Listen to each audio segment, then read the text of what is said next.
আমার কোনো স্ট্যান্ডই নেই। আমার নাম অনেকবার ওখানে এসেছে।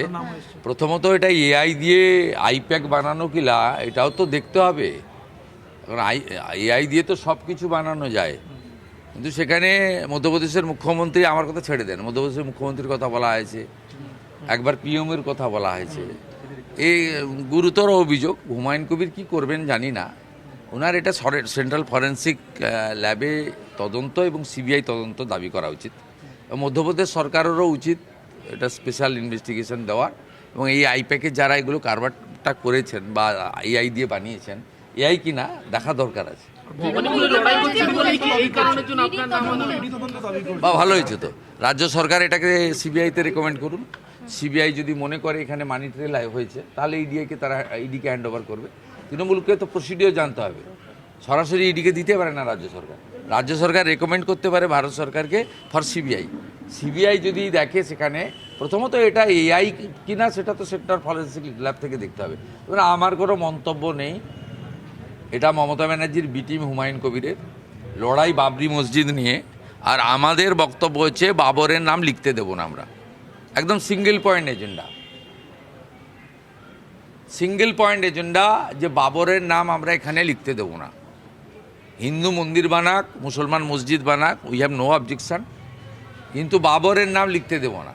বাবর মোগল পাঠানরা ভারতকে লুট করেছে, ধর্ম পরিবর্তন করেছে, মন্দির ভেঙেছে, মা বোনের ইজ্জত নিয়েছে, তাদের কোনো ক্ষমা নেই। আর এগুলো কমপ্লিটলি তৃণমূলের এ টিম বি টিম, এরা সমানে ভারতীয় জনতা পার্টির বিরুদ্ধে বক্তব্য রাখে এবং ভারতীয় জনতা পার্টির সম্পর্কে তার আদর্শ, তার বিচারধারা নিয়ে প্রশ্ন তোলে। ওরা ওদের নিজেদের মধ্যে লড়াই, আমাদের মধ্যে এর বিষয়ে সময় খরচ ব্যয় করাই উচিত না। ভয়ঙ্কর কষ্টে আছে, ভয়ঙ্কর কষ্টে আছে। আলু চাষিদের সর্বনাশ করে দিয়ে গেলেন এই মহিলা, মানে এই মুখ্যমন্ত্রী মাননীয়া মমতা ব্যানার্জি আলু চাষিদের সর্বনাশ করে দিয়ে গেলেন। মমতা ব্যানার্জি বলছেন, আমরা কথা দিতে পারি বিজেপি এলে আলু চাষিদের এই দুর্দশার সামনে পড়তে হবে না। মমতা ব্যানার্জি বলছেন তার র্যালিতে নাকি শুধু সরু দড়ি দেওয়া হয়, কিন্তু বিজেপির যদি র্যালি হয় তখন নাকি বিশাল ব্যারিকেড দেওয়া হয়। মানে কি বলতে, যাতে লোক সংখ্যা নিয়ন্ত্রণ করা সম্ভব না হয়, মানে মমতা ব্যানার্জির র্যালি। আচ্ছা, তাহলে মোটা দড়ির দাবি করছেন? না না, আমি কেন পাঠাতে যাব?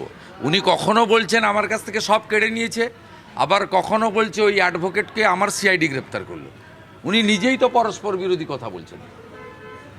যদি ওনার মোটা দড়ির দাবি থাকে তাহলে মনোজ আগরওয়ালের কাছে আবেদন করুন, তিনি যাতে ডিজিপিকে এবং সিপিকে বলেন যে সরু দড়ির পরিবর্তে মোটা দড়ি দিতে। তবে আমাদের কোনো দড়ি লাগে না। আমার নমিনেশন ফাইলের দিন অমিত শাহজির সামনে কলকাতা পুলিশ দড়ি ঘিরে যাচ্ছিল, অমিত শাহজি উপর থেকেই নির্দেশ দিয়ে দড়ি সরিয়েছেন, আপনারা দেখেছেন। বিজেপির দড়ি টড়ি লাগে না, সরুও লাগে না, মোটাও লাগে না।